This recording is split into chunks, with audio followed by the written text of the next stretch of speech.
My wife, Natalie Earle. She's eating sauerkraut, practicing what she preaches as I introduce her. Natalie Earle is a functional nutritional therapy practitioner with a BS in physics. In 2013, she was diagnosed with prediabetes, skin issues, and severe PMS symptoms. In 2015, Natalie engaged in the GAPS diet, and in the subsequent years, she was able to reverse her prediabetes and put her other symptoms into remission. Over the last 8 years, Natalie has supported hundreds of clients with autoimmune disorders, cancer, PCOS, endometriosis, and nervous system disorders. I have my health to thank for the work of Natalie and her nutritional recommendations for me personally. So I hope you'll enjoy this conversation with her. One more thing. Do you want to boost your energy, mental clarity, and focus in just 30 days? Click the link below so that you can download my free guide with 6 simple changes that are going to help you feel amazing and confident. And if you're ready to dive deeper and uncover the root causes of your symptoms, book your free 45-minute exploration call today at nutritionwithconfidence.com. All right, enjoy the interview.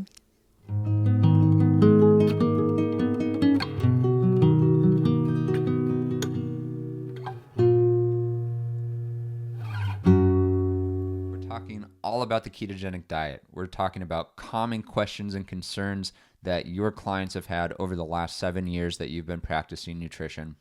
And before we get going here, if you have any questions for future episodes, drop them in the comments below. We'll be happy to include it in future episodes. So one of the biggest concerns I want to get started with is high LDL. When you really increase your fat intake, for a lot of people, the LDL levels will go up. They'll go to their medical doctor. The medical doctor will freak out and prescribe them statins. I know this happened to me. Yeah. I started the ketogenic diet. I felt amazing. My mental clarity felt great. My GI symptoms, great. But my physician was very concerned and tried to prescribe me statins. So is there something to worry about with these LDL quantities, or is there more nuance here? There's absolutely a lot of nuance here, but just to calm everybody's concerns right off the bat, there was an amazing 2025 recent study by the Lundquist Institute. They found that the ketogenic diet-induced high cholesterol was not predictive of heart disease. So it was a prospective study, 1 year. They studied 100 otherwise metabolically healthy individuals on a ketogenic diet for an average of 5 years, that showed that there was no correlation with atherosclerosis. And this is just great news because there's been so many other studies in the past that weren't the best kind of study formula or way that they formulated the study. So this is really great news, but the nuance really comes into play because when it really depends on what types of fat you are consuming, what people are experiencing when your LDL goes high is that there's a classification of people who are called lean mass hyper responders to a ketogenic diet. And there's theories about what's happening with this type person. They are typically lean mass, like, my husband, he's a great example of this. So he doesn't have a lot of fat on his body to burn. And so the production of ketones is happening in the liver. And this is also where we produce LDL. And some of the ideas in the theory is that the LDL is skyrocketing, that it's not pathological, that the LDL is actually an energy packet, and it's actually being used as energy potentially in our bodies. We're still, at the cusp of understanding what this is like. But what I do to resolve a lot of my clients' concerns also with this is that if I do see that LDL is high, I will check their triglycerides, make sure that those are around 70. If those look good, I really am not concerned. And we also see HDL, the good cholesterol, go high too. And so we can stay there. But if the LDL is really high, we can also do a panel called the NMR lipoprotein panel. And this is a close-up look at all the different types of LDL cholesterol. So there's not just one type of LDL. There's actually big, fluffy LDL, and then there's small, dense LDL. And the small, dense LDL are very damaging to the arteries and the veins. So you want to make sure that that lipoprotein panel is showing a really good amount of fluffy LDL and not the dense. So don't worry about that if that's happening to you. Just get some more testing to calm your nerves and trust that more research is coming out that's really supporting what we're actually seeing in clinical practice, that a lot of people are actually improving their health. There were a ton more studies, actually, I want to mention, that are... And we'll be linking these studies in the show notes below, so you can take a look yourself. Yeah, so a recent systematic review and meta-analysis of randomized controlled trials comparing the long-term effects, greater than 1 year, of dietary interventions on weight loss showed no sound evidence for recommending low-fat diets. And in fact, a low carbohydrate diet or ketogenic led to significantly greater weight loss compared to low-fat interventions.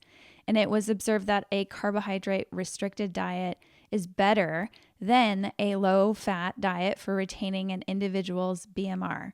That's the body mass reduction.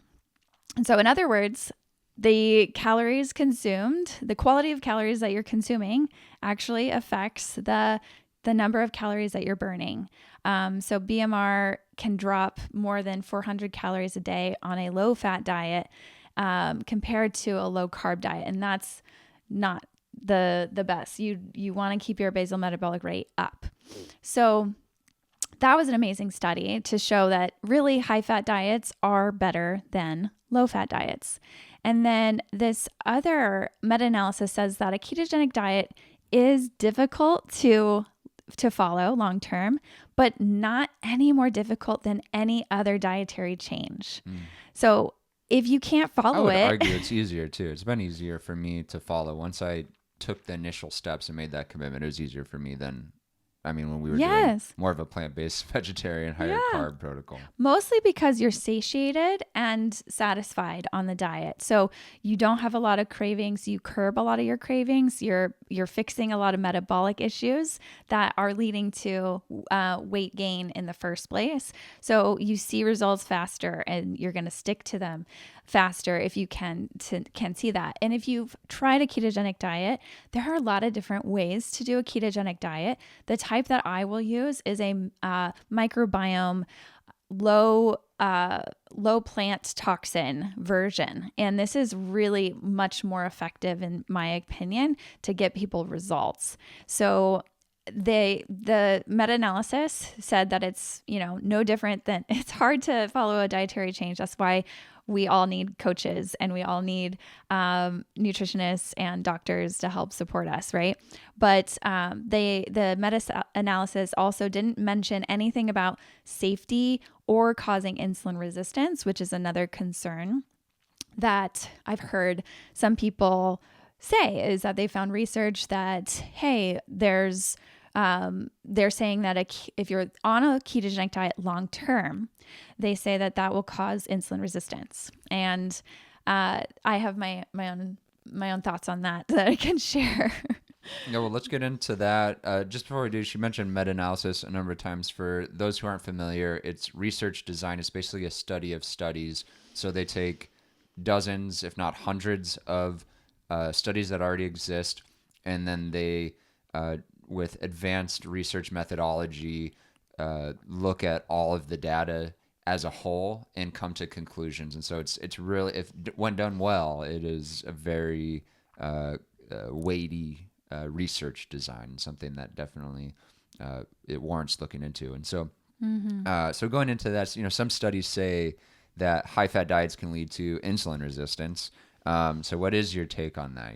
Yeah. So basically, some of the studies I was looking at that are creating a lot of fear in people to avoid the ketogenic diet. Those studies are actually, they're using articles that are actually not even clearly proposing ketogenic diet is harmful. So one study was, an article that I came across online was referencing, they were stating that the research on a ketogenic diet was causing an optic neuropathy issue. And then the study that was cited was actually stating that the negative effects were not from a ketogenic diet, but were actually caused by a thiamine deficiency. So they totally were misciting that information and promulgating misinformation about risks of ketogenic diet. I've seen ketogenic diets actually help people's, because the eyes are part of the nervous system, people's vision improves. Like their prescriptions that they have for glasses actually improves while they're doing these protocols. So another fear is that insulin resistance piece, right? So what's actually happening there is that the longer you're on a ketogenic diet, your muscles are transitioning into more burning fat. And so there is something called physiological insulin resistance and then pathological insulin resistance. Pathological insulin resistance is what you get when you overeat carbohydrates and a modern, standard American diet. This leads to diabetes, metabolic syndrome, can lead to cancer and heart disease. Insulin resistance is the major culprit among all of the chronic illnesses today. So it is a big thing to worry about. However, when you're on a ketogenic diet for, say, a year or longer, your muscles are now prioritizing fat as fuel, and you will maybe see a relative increase in your glucose levels, your fasting glucose levels. However, your insulin levels will be normal. And this is the key factor that you are not pathological insulin resistance. You have more of the physiological insulin resistance. And so one of the tools that you can get into of maintaining a long-term ketogenic diet is cycling it. And this can help make sure that your body is getting really adapted to burning both carbs and fats. Can you say more about that cycling? Well, I know for myself, I've kind of chosen to do 2 to 3 months a year during more of the winter months where I do really low carb, focus on my fat intake, do a ketogenic diet because I just feel good cognitively. I have good energy levels. Is that the sort of thing you're talking about, or what are you talking about when you say cycling? So this can look different for each person. I will usually wait until if we're doing a therapeutic ketogenic diet for disease, we're going to want to get to remission or recovery, or at least 80 to 90% improvement of their symptoms before we are going to maybe change that goal or the dietary structure to maintain ketosis and therapeutic ketosis. So we want to maintain results for like 3 to 6 months for people who are really actively working on some things before cycling out. And cycling out just means that you change your macro ratio so that you're not keeping your body in dietary ketosis, which is different than metabolic ketosis. The difference is just that metabolic ketosis is the state of ketosis that we would get into from fasting. So when we use a ketogenic diet, we are mimicking that metabolic state, but with food macros so that we can maintain dietary ketosis while we are eating still. So we don't have to fast all the time and we can nourish ourselves still. So when we are cycling out, that can look like some people feel the best. I would say most men can cycle even daily. So they can start their day, they can do intermittent fasting. So they're going to be in metabolic ketosis, maybe during fasting, but then their evening meal can be higher carbohydrate. And so that daily cycling, and then they can also incorporate more alternate day fasting throughout the week to improve their metabolic state that way. So that's a really functional way that a lot of men will use that. When I cycle ketosis with women, typically we're going to do that monthly because the luteal phase of the hormonal cycle for women is one that needs a little bit more calories in general and a little bit more carbohydrates to maintain progesterone production. So you can actually do this while maintaining therapeutic ketosis as well. But if you do find that things are changing with the cycle, it's getting scanty, or you've lost your cycle, this is a clue for a lot of women that, hey, we need to start cycling the carbohydrates back in, and we can just do that during the luteal phase. And then sometimes people will do it also just generally if you're a healthy individual. I think everybody could benefit from practicing more ketogenic type style dieting, maybe not testing your ketones and making sure you're in ketosis, but I think everybody could benefit from at least 3 months of ketosis, trying that if you've never tried it before, or seasonally doing this over the winter time. And then you can cycle out of ketosis in the summertime. This is really traditional. We get a lot of information from the sunlight exposure. How much sunlight we get improves our insulin and carbohydrate metabolism. And so we can cycle in those ways. So a few different options for people to try and think about, depending on severe or why you're considering to do a ketogenic diet in the first place. Yeah, and super helpful. So I know I've heard some people that are just keto evangelists, and they say keto is the way. Stay on the ketogenic diet for your whole life. Never go off of it.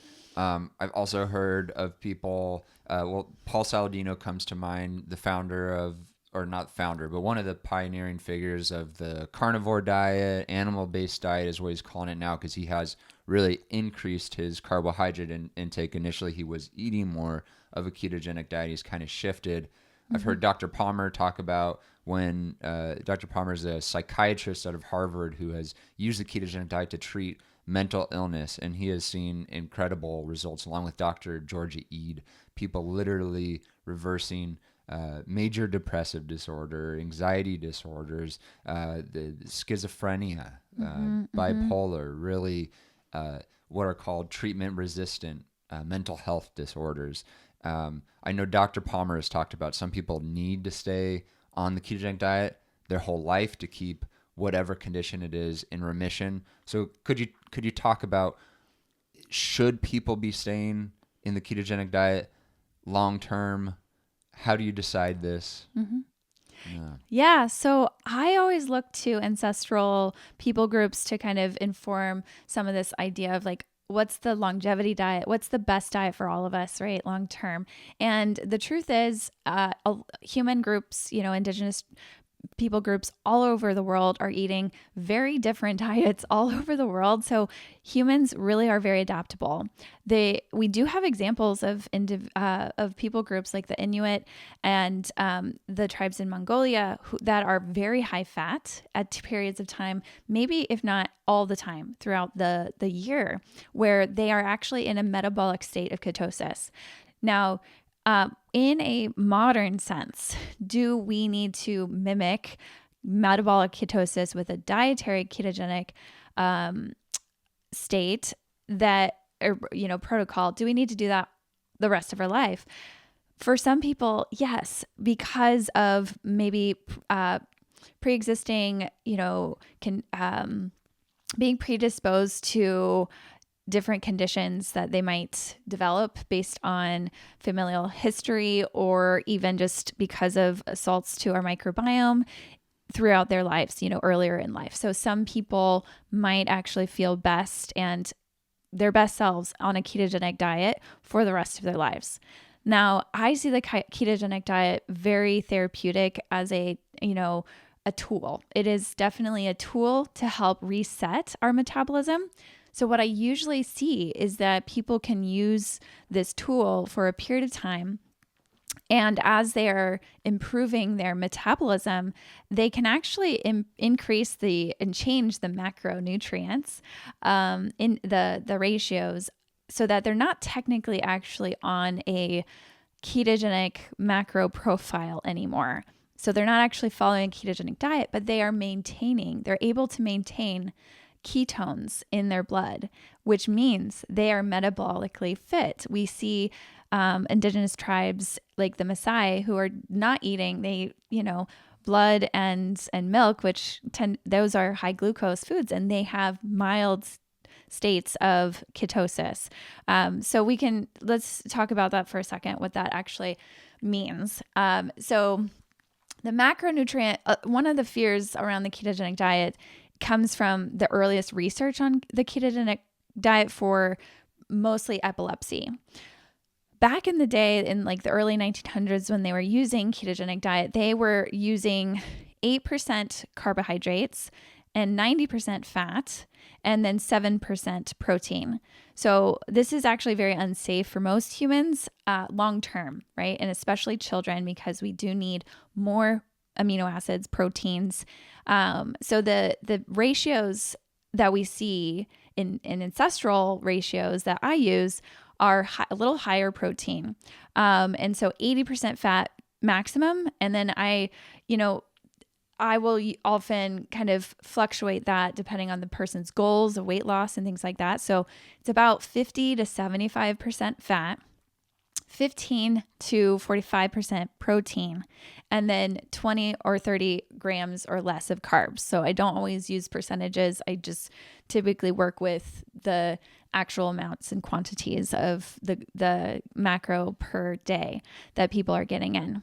And so that can change. You can start out, because you're not metabolically fit, you might really need to restrict protein to get into ketosis at first.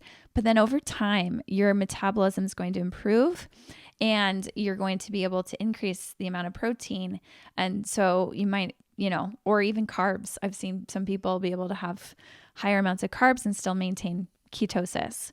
So the way I like to, I think that's most accurate, because I've seen people who come to me and they have done a ketogenic diet in the past, but they weren't really measuring through their blood ketones. They were using urine strips, and they maybe saw some gains, but they're a little skeptical. Hey, I've already tried this. I talk them into doing this more ancestral type ketogenic diet with me, and we're testing.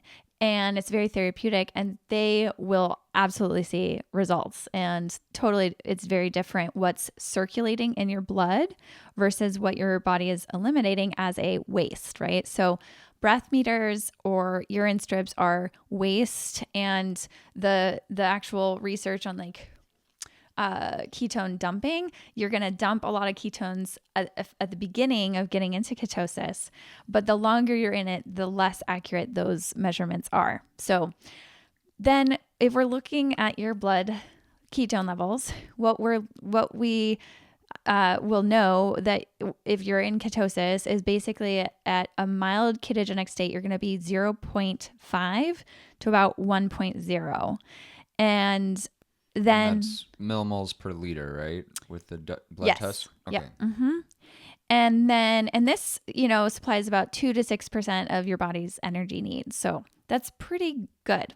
But if you really are trying to upregulate your energy, you've got chronic fatigue, you're dealing with a whole host of immune compromised, symptoms and, diagnoses even, you're going to want to be either in therapeutic or maybe even just moderate ketosis. So moderate is from 1 to 2 millimoles per liter. And then therapeutic ketosis is above 2.0 and above. So these, yeah, these are kind of the goals that I try to give my clients. A lot of people will be like, oh no, I didn't make it to my 2.0 today, and they're all stressed. Nothing lowers ketones more than stress. So don't worry about the numbers. It's just a measurement that is helping you make decisions the next couple of days on how to navigate maintaining a therapeutic level of ketosis. But it's totally normal for those levels to fluctuate. Yeah, just it's a guide, right? It's that feedback you're talking about, and 0.5 millimoles per liter is ketosis, right? So if you're in that, you are going to get the therapeutic effects of burning fat, burning ketones versus glucose. And to just speak a bit from my experience, the first time I experimented with a ketogenic diet, I was going for 1.5 millimoles per liter and above. And so the process for me was I started off with 20 grams of carbohydrates, 60 grams of protein, and I was consistent with measuring my blood each morning. And as I had consistent 1.5 and above, I then increased my protein about 10 grams a day incrementally until I started to see that go down. So I was able to get to about 90 grams of protein and maintain the therapeutic ketone levels. So yeah, that and so you talked about certain diseases. You talked about epilepsy. We've touched on mental health. What are some of the disorders, diseases people treat with the ketogenic diet where they may need to stay on it more long term? Yeah. So a lot of the benefits that you're getting from those ketones are working on your mitochondria. But mostly the studies are showing that the fastest benefits are replicating those mitochondria in a lot of the immune cells, like in the spleen and organs. I mean, the spleen and thymus and central nervous system. So the nervous system and the immune system. You want to think of any kind of condition that is related to those two systems in our body, which really the nervous system controls everything. So you could spin it that like everything could get benefits from ketogenic. And so, but I do find that really for therapeutic ketosis, the biggest conditions that I love to use this with are the neurological conditions, like even mood diseases, I guess, I would call them. Alzheimer's are, so the neurological diseases, Alzheimer's, Parkinson's, epilepsy, MS, a lot of autoimmune conditions, chronic fatigue syndrome and fibromyalgia respond really well to ketosis because those diseases are have a lot to do with low energy output in the mitochondria. So if we can upregulate and duplicate our mitochondria, that's what's happening when we go into ketosis. We actually make more mitochondria. This is wonderful. It also reduces reactive oxidized species. These are inflammation cells that are made from carb burning in the cell, and they get built up. It's like a bunch of garbage in our cells, and that gums up a lot of our ability to function. So if we go into ketosis, it cleans that up. It allows for the oxidized damage to go down. That's inflammation that goes down.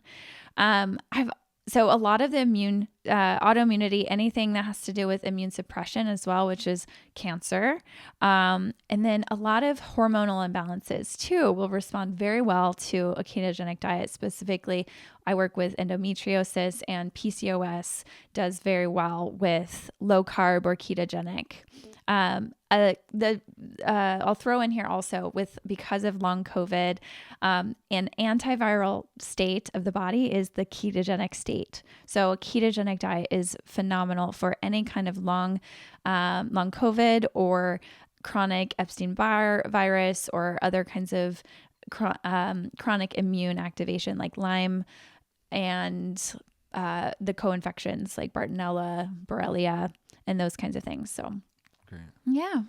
And let me walk through what I heard you say about measuring your ketone levels, because this is really important to know if you are, what you're eating is putting you into ketosis, because ketosis is not necessarily a diet. It's us producing a certain level of ketones, which the diet impacts. But Yep. anyways, it doesn't have to be a rigid, this is ketogenic, Yeah. this isn't, for that reason. Exactly. But so I heard the blood meters are the most accurate and effective. There is the urine and the breath meter. I'll say something about the breath meters. So, it is it's when we're working with clients, it all comes down to compliance, right? So if you're not going to be able to test for whatever reasons with a blood ketone monitor, with some of the clients that have Alzheimer's or cognitive decline, it's much simpler to just do a breath meter and blow into the meter to get some numbers. And you can do that more regularly. So I do find that the ranges are going to be very different. What we're looking at for moderate ketosis there is between, I think, 7 and 10. Or actually up to 14, 7 to 14. And then actually therapeutic is going to be really high, like 40, in the 40s is what we're looking for there. So it's a range. And this is also the truth for any kind of diet that you just were talking about. I want to say, like, there's a spectrum here for everybody, and figuring out what the spectrum that you need. Sometimes you need to stay really dialed in at first for a little while before you start to expand, and you can fluctuate your goals as you improve. Yeah. And then what we typically do, what you've done with clients with the blood testing, you're saying 0.5 is the mild threshold, 0.5 to 1 millimole per liter. Yep. And then therapeutic or moderate would be 1 to 2 millimoles per liter, and then therapeutic is 2 to 10 millimoles per liter. And then above that, are we getting into a potentially dangerous territory if people were just going crazy and weren't getting enough protein or any carbohydrates? Yeah, the body will tell you. I mean, most people don't get in that high of numbers unless they're fasting. And so your body can only fast for so long.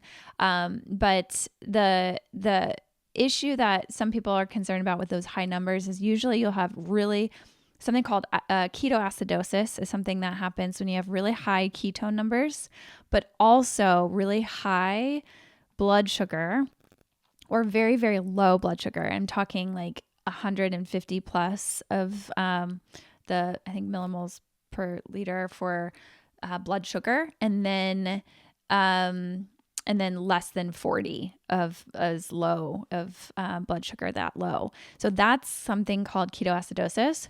But if you go to the ER, what they're just going to give you is electrolytes. And there are certain scenarios, specifically some cancers and epilepsy and some neurological syndromes that you're going to be more prone to those kinds of things, like with seizures. You're going to be more prone to ketoacidosis and with certain, diabetes types. But the thing that I will use is, and I'll share with all my clients, is the baking soda protocol. So you use high amounts of sodium bicarbonate, which is what you would find if you went to the ER. They'd be giving you those fluids to help lower the acidity in the blood, basically. So that's the trick. And I've never had any client be in dangerous levels like that. It is very rare, very rare if you for are that to ever happen. Really concerned, do go to the doctor, go to the emergency room. Yeah, definitely. But it is a rare thing where the ketogenic diet is actually dangerous, and this is echoed by people like Dr. Palmer and experts in the field. So you talked about a number of conditions that the ketogenic diet is efficacious in treating. Could you maybe give a specific case study, or maybe talk about your own experience around a certain condition, what the symptoms were that this person or you were experiencing, and then what shifts the person experienced as they went through the ketogenic protocol? Oh, it's so hard. There's so many. There's so many. And I'll just share my story. I mean, when I started the ketogenic diet, I had already done significant gut healing with the GAPS protocol.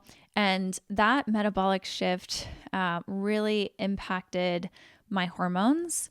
I had, definitely been, I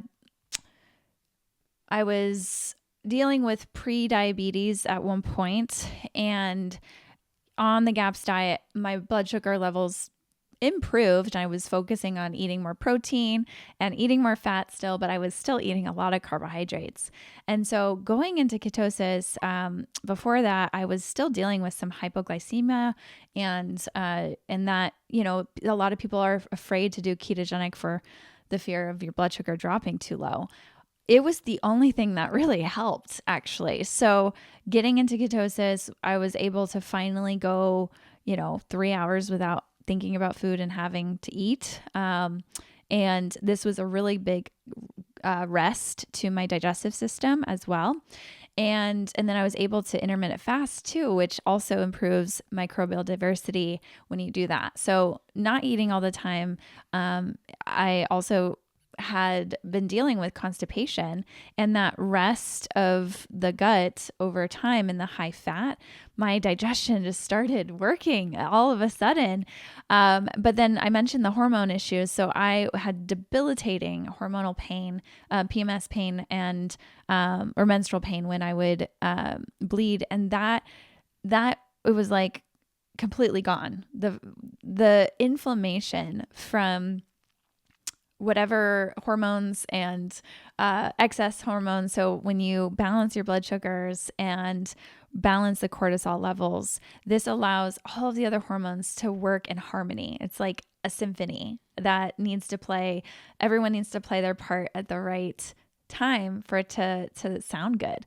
And when you lower that inflammation, hormones kind of work like a feedback loop, where the less hormone you have, the more sensitive all of your hormone receptors are. So actually having less of like extra, spikes of my estrogen, actually made my hormone receptors much more sensitive, and then I didn't have any excess floating around that was complicating and muddling up the symphony anyway. So zero pain during, like, I remember the first 3, there was some changes to my hormones over that year.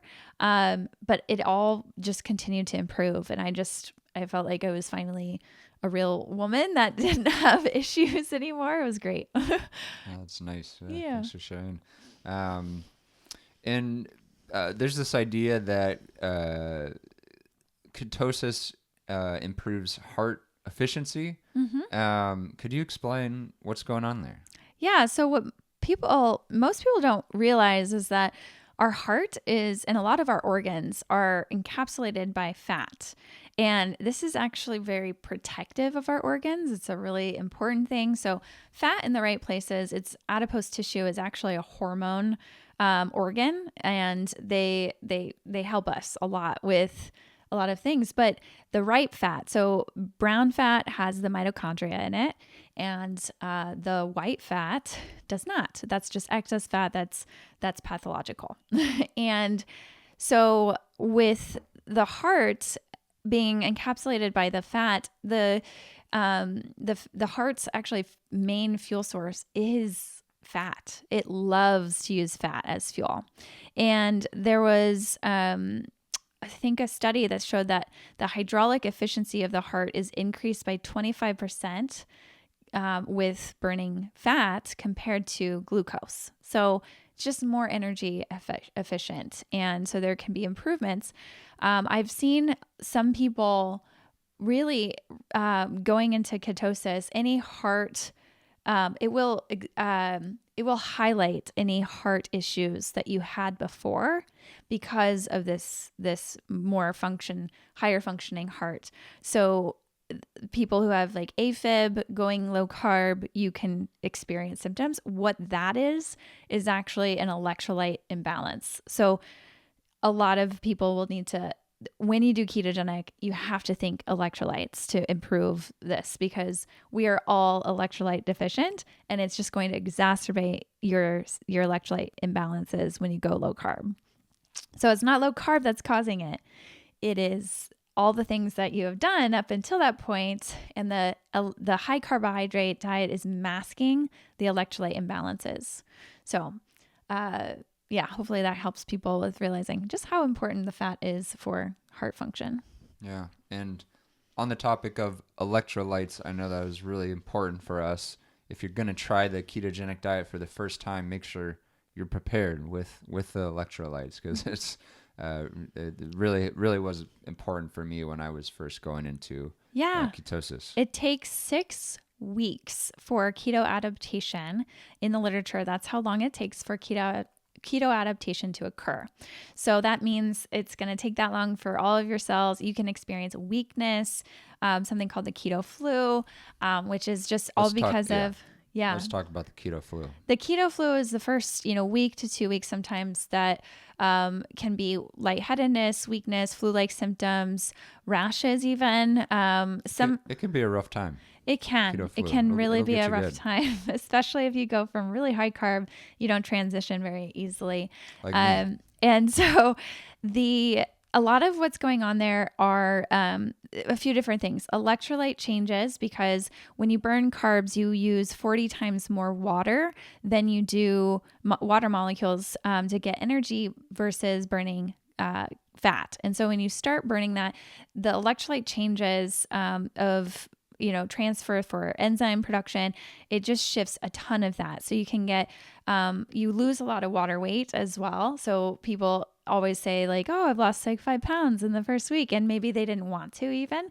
A lot of that's just water weight. And the keto flu symptoms can be that. So you want to replenish because salt and sodium will follow carbohydrates. So if you don't eat those carbohydrates, you're going to lose a lot of salt. And then so if you're eating low carb, you want to be replenishing that. So sodium, potassium, magnesium as well.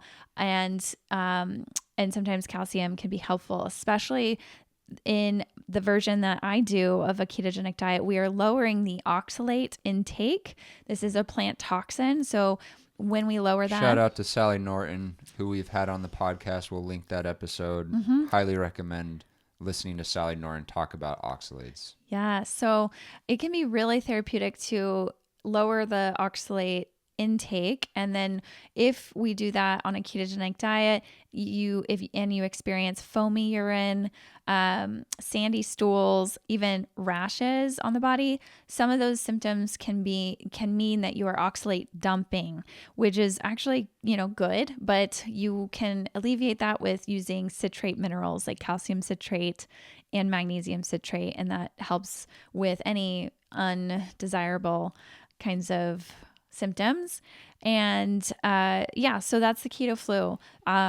Electrolytes are what help that. Also, cramp bark tea is and other mineral rich teas like nettles are some of my favorite to have people drink during this time. And the fermented brines as well are very hydrating. And so, sauerkraut brine, beet kvass, those kinds of things you can drink outside of your eating window, and they're very hydrating and replenishing. So getting through those first couple of weeks can be a challenge, but what's going on there is just a rapid shift in your metabolic capacity, and it's hard for your body to get used to that if it hasn't done that in like 30 plus years. So give it some time to adjust. Yeah. A hard adjustment indeed.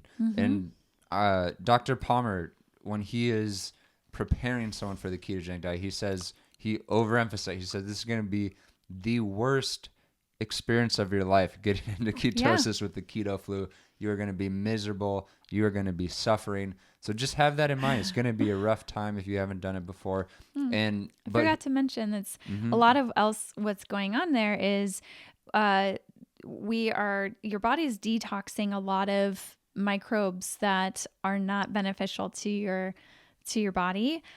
So on a ketogenic diet, you cannot have certain starches and high carbohydrate foods. So those high carbohydrate foods feed a lot of opportunistic bacteria that are causing inflammation in your body and symptoms. So when you go ketogenic, it does get rid of those. And so it's a bit of a die-off Herx reaction at the same time. Absolutely. And the ketogenic diet is not a quick fix. It's not a quick pill you take. It's more of a long-term solution. And that's the mindset is short term, I'm going to feel crummy, but stick with it for 3 months is what Dr. Palmer tells his clients. 3 months at least. At least see how you feel at 3 months and then go from there. You know, you may have to stick with it longer term. You may want to stick with it longer term. You likely will because you feel very steady with your energy. For those with psychiatric conditions, they may completely be in remission. That's not uncommon. So a lot of people will stick with it longer, but give it that 3 months before you reassess. And yeah, let's move to the next question of how does ketosis support thyroid or hormone sensitivity? Is there any debate about this? Oh yeah, there's some debate. A lot of people will say that thyroid really needs a lot of carbohydrates to function properly. And this is because of what we see when people do ketogenic is that the T3, the free T3 active form can lower a little bit, but we always want to go based on symptoms for people because the ranges from labs that we have set that are optimal or ideal are really dependent on the standardized kind of what's standard for our society. And a lot of the people in our society are sick. So we can't always go with that.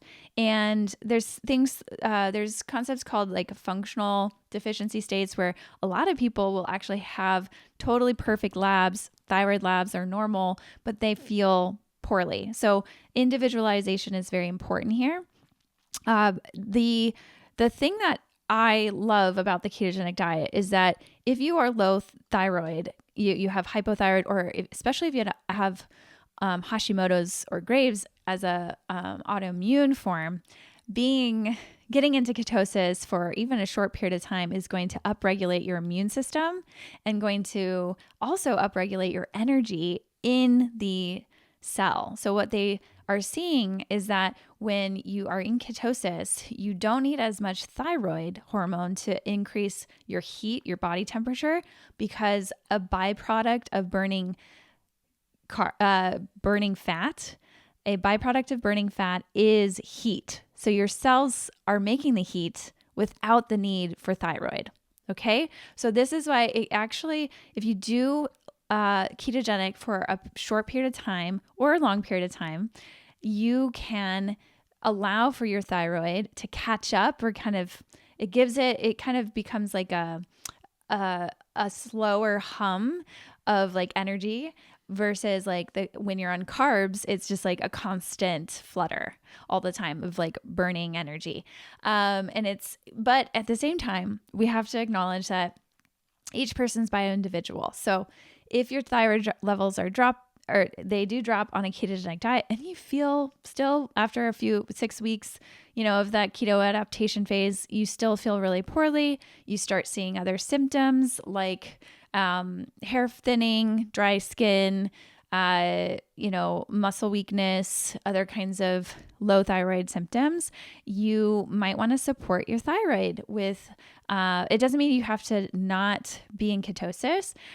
You can do that with, especially if you have other goals, you want to maintain ketosis, you can support the thyroid with adrenal glandulars, which are really ancestral. Humans would be eating the whole animal all of the time. They'd be eating the thyroid gland all the time. So we might be missing some of these essential kinds of foods that would protect us when we're ketogenic and having to fast a lot. It would have protected our thyroid.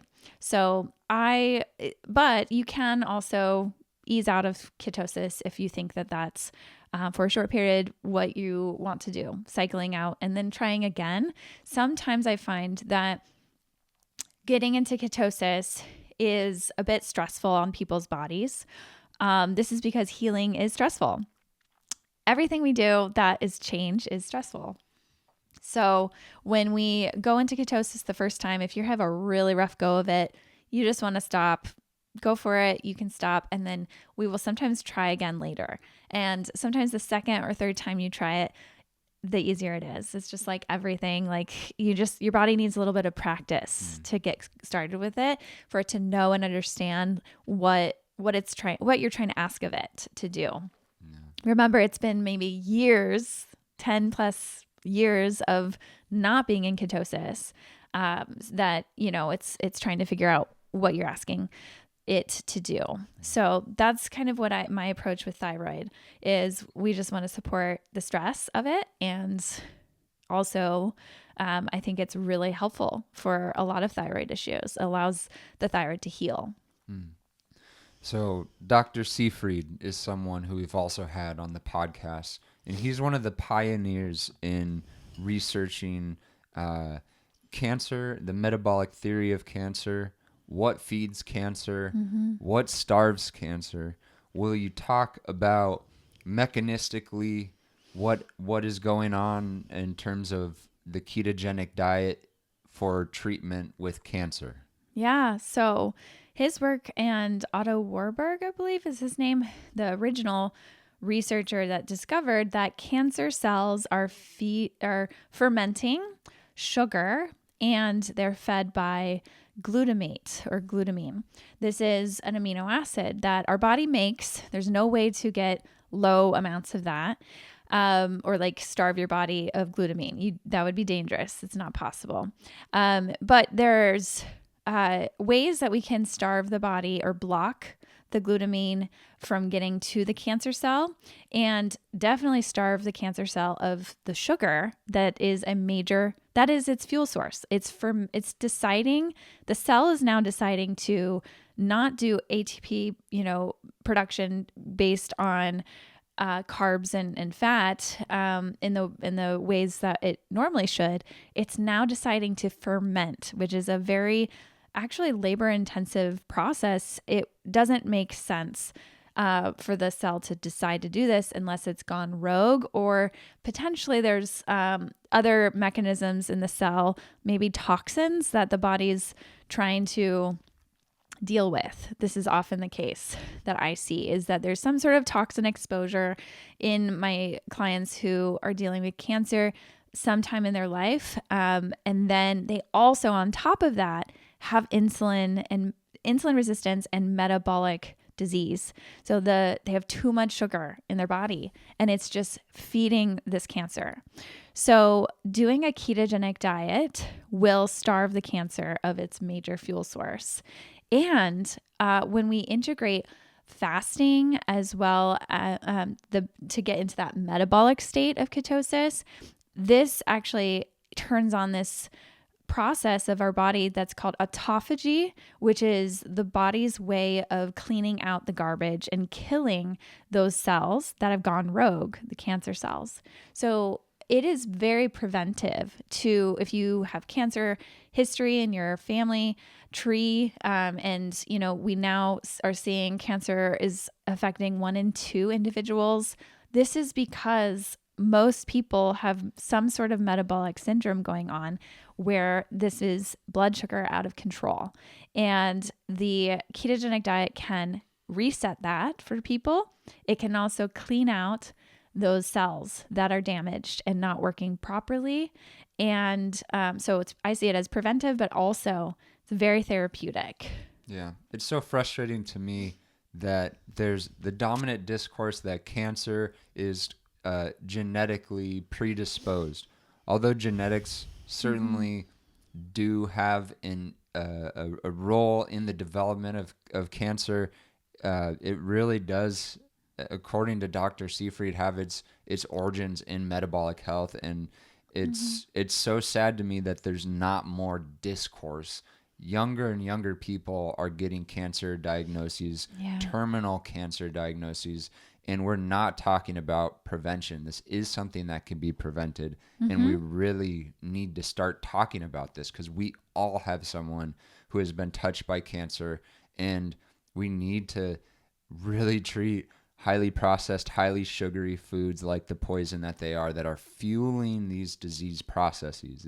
It's not okay. It's not Yeah. okay to give children candy. That is a controversial thing to say, which is absolutely crazy, and that is the soup we're in. Yeah. It's not okay to give children processed food. It's not okay to give them candy.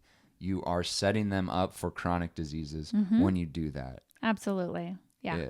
So They don't have children have no way to make a cognitive decision for themselves and their health. It's our responsibility to teach them, and then they can make their own decisions when they turn 18. If they want to eat, a bunch of sugar, they can do that as an adult.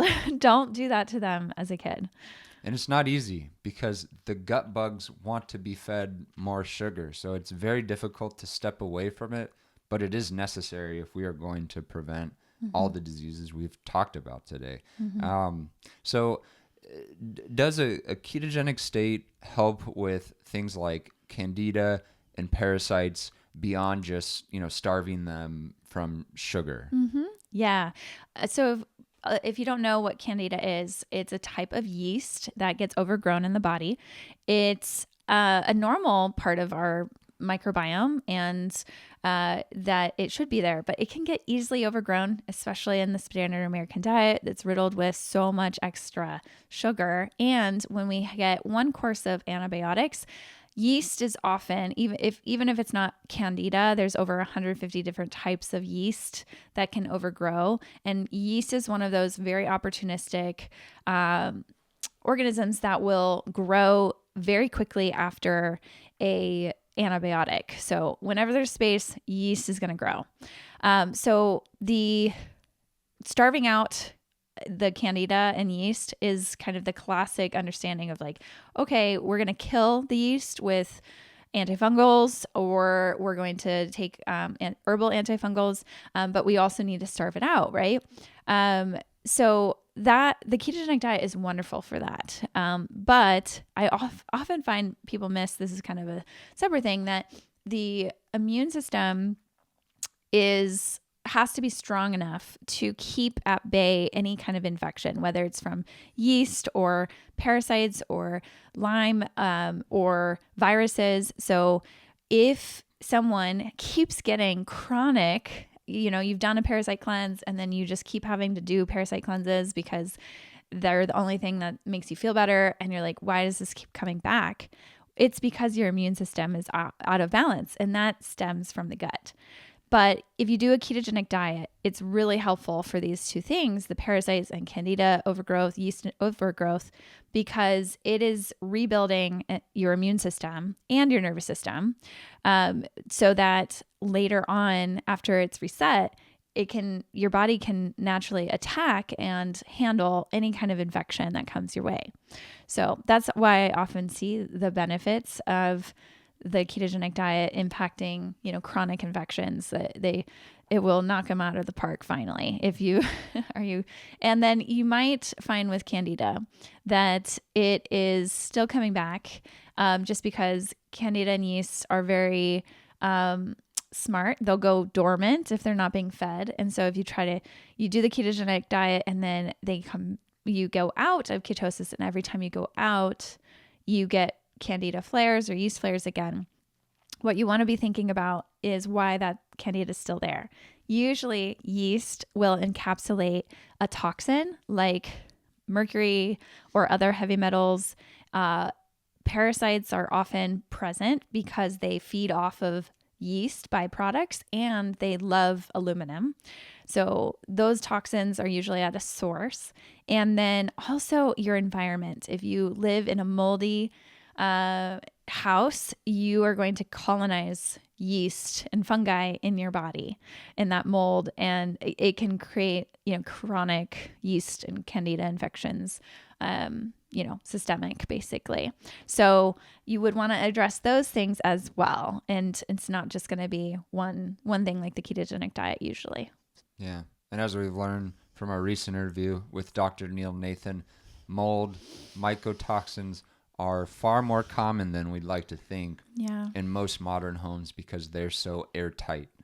is done for insulation, energy saving reasons, but unfortunately it's contributed to mold proliferating in a lot of the modern buildings that we inhabit. And these are the molds that produce toxic mycotoxins, the byproducts that make us sick. There's a lot of controversy of this, right? But there's known mycotoxins that will actually damage people's immune systems.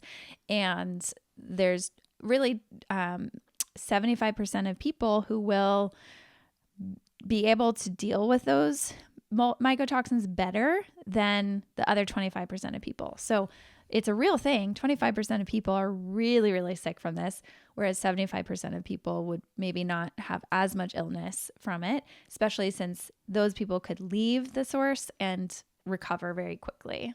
And that's all been documented in research. Yeah. And so for someone who's in therapeutic ketosis, they've seen significant symptoms go into remission, they're feeling really good. How would they know when to shift gears, when to shift out of ketosis, if they can shift out of ketosis? So my rule of thumb is to try to maintain those results for 3 to 6 months while staying on that therapeutic diet, whatever that was working for you. And then after that, you can start to experiment coming out of ketosis, seeing if your symptoms are resolved still. And you don't want to go just like, walls, off the wall with just consuming a ton of sugar after that. The truth is you probably wouldn't want to even after that. So you're going to be able to navigate the food system a lot better after doing this kind of metabolic shifting. That's my own experience because I definitely had sugar addictions. In the past, there would be times when I would, eat a starchy food and I could not stop eating it. It would just be never ending. Now, if I have something that's more starchy or even like, sourdough bread or something like that, I am not addicted to it. I don't have to keep eating it. Sometimes I just have a bite or, one slice or something minimal. We were recently talking about that, how both of us were so addicted to bread when we were kids. You go to the restaurant and there's the bread bowl in the middle of the table and you're just going to town. By the time dinner gets there, you're completely full. You've just eaten too much bread. All this bread. Or the chips. Yes. Right? Yes. The chips at a Mexican restaurant. We've all been there. We've had too many. And it's because our gut bugs have wanted to feed on them. But it is striking when you shift into better metabolic health. You no longer have that intense craving and desire and are able to just enjoy those foods with a level of moderation. Absolutely. All right. Well, to finish up, there's so much misinformation, so much controversy around the ketogenic diet. If the listener walked away with one thing pertaining to the ketogenic diet, what would you want them to walk away with? I think the biggest thing people need to understand is that the ketogenic diet is mimicking a natural state of our body. That is the metabolic ketosis when you are fasting. How could mimicking this fasted state in your body be damaging to us if we would naturally be able to do this? So there's a lot of benefits, and I am excited for more. There's so much more research coming out about long-term ketosis and how best to cycle ketosis if needed. And especially with regards to cancer, because there's nuance with different types of cancer even, or there might be different protocols that would work better for certain conditions. So very exciting to do that, to look into that and get those results. But don't be afraid of something that's naturally found in your body or a state that's natural for your body. Great. Well, thanks, Natalie. And in closing, welcome to the keto side. Welcome to the keto side. We have bacon.